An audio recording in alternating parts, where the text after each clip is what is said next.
Welcome back everyone to the final part of Clock Tower Rewind. In the last part we found out everything that we needed to do in order to open the secret passage in the ritual room, so now let's not waste any time. And after after Jennifer has rested for a while, let's go deep down in the hall of the ritual room and see what we can find in the underside of the house.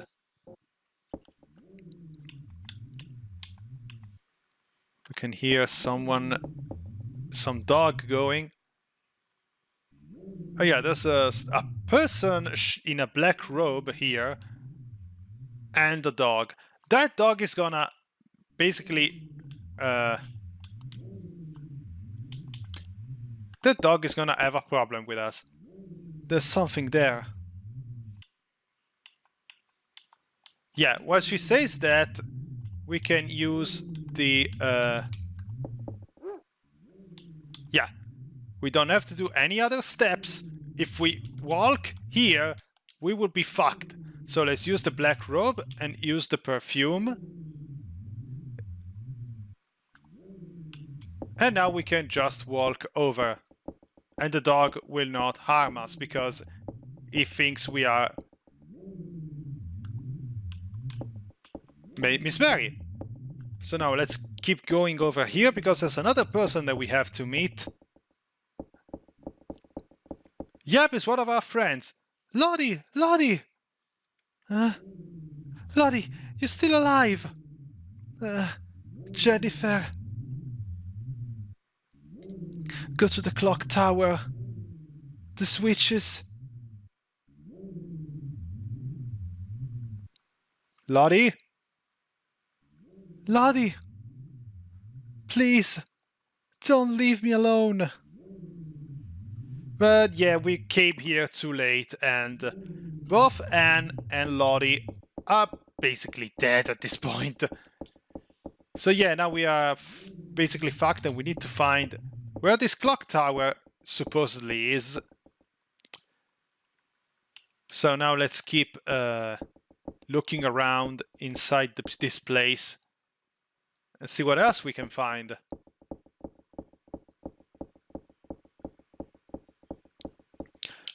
An elevator. It seems like the elevator isn't working. Yeah, so it doesn't have any energy, so yeah, we need to go back here at a later point.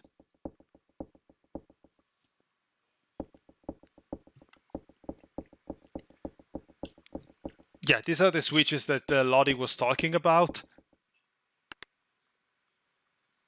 There's no response. Yeah, then they aren't working at the moment. So now all we need to do is just keep going and see what's on the other side of this place. Where that woman was going. There's a ominous red light. What's behind the curtain here?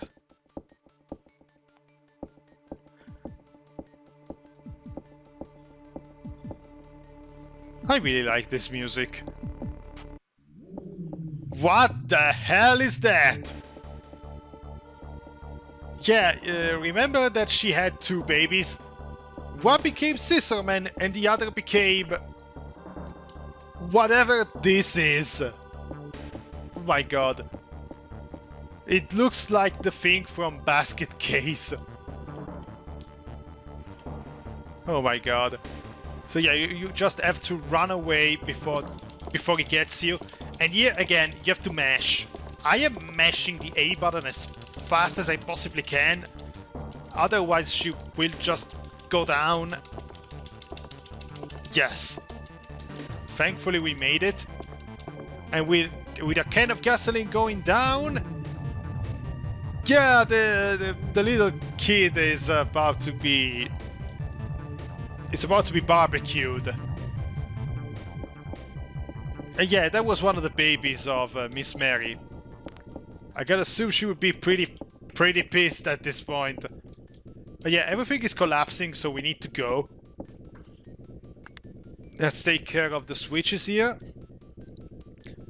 We turn the switch for the elevator. We have to do this now. We cannot do that before for some reason. What else is happening here?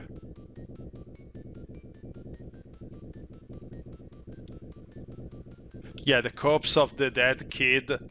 If we can call that thing a kid, but yeah. Apparently something is still alive. Oh my god. Now keep moving and go to the elevator as fast as you possibly can. It's an elevator. It's an elevator. Call the elevator, please, Jennifer.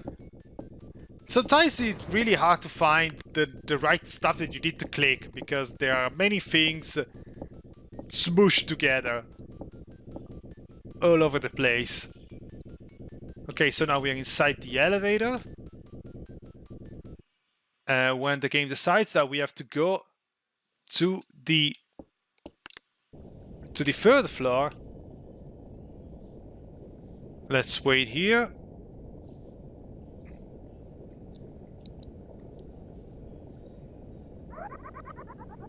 Oh no.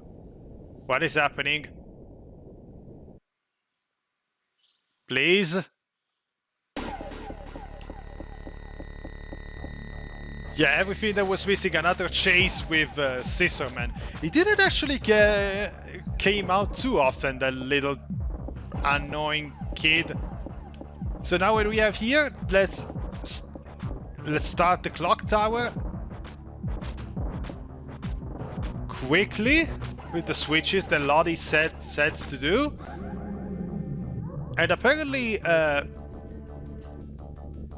Scissorman is very susceptible to loud noises, and yeah, we took care of him too. I think he got it, I don't know which brother got it worst. The one that died. Jennifer! You won't be forgiven! This is where you will die! Thank you, birds! But yeah. What? The crows have come and saving us. This is what happens when you do violence on animals. What are you doing? Stupid crows! Miss Mary, you might want to look where you're going! Yeah. So one burned to a crisp, the other fell inside the gears of the clock tower, and the other just fell down a very large staircase. But yeah, Laura is still alive. Laura. Hmm? So yeah, we managed to save at least one of our friends. Thank God for that. And here we are. That was basically Clock Tower. I know it's very short and it's not really rich on plot or stuff to do. Especially once you know what to do, it really ends with a breeze. But I say this is not exactly the way you should be enjoying it. The best part about this game is just basically getting lost and trying to figure out all the stuff that you need to be doing. And I say, for such an old horror game, I think this stood up this test of time well enough. Like, it is a bit clunky. There isn't very much variety in the puzzles of stuff like that, but I like the fact that he managed to squeeze some little variations, very multiple endings and all that stuff. So I think if you are passionate about horror games, this is absolutely a keeper that you should try at least once, at least for like historical purposes. It's like when you are a fan of JRPGs and you decide to go back and play stuff like the original Dragon Quest. It's a game that it's really damn bare. You only have one character, you have a very limited moveset, very limited equipment, the world is very small, but for what it was at the time, the foundation of what the genre will become later, it's incredible. And I don't know, I don't think ClockTower is really that trend-setting of a game, honestly. I think probably Sweet Home is much more important on that front. But honestly, this is a series that went on for a very long time, up until ClockTower 3 on the PlayStation 2. And honestly, I think it has its place amongst the cult horror games. And if you're really into the genre, like I said, go out and play it. ClockTower Rewind is not that expensive. You can find it on pretty much everywhere. Just pop it in, have a nice time. Try to figure out everything that you need to do and in the room, and basically get lost. Because for as much of problems as this game might have, what it really has is a very damn good atmosphere. I love getting lost in the house, the feeling of just being completely thrown off, everything that happens beyond your control. You don't know what is going to happen when that freaking Sissoman is gonna show up. That freaking got me in the last part. I wasn't faking it for the sake of getting a show on. That was genuine. But yeah, there was ClockTower Rewind. We probably can squeeze a couple of more games for this Halloween celebration. So for now, I'll tell you goodbye, and I'll see you with the next game on the channel. I am Markus, and have yourself a great freaking night.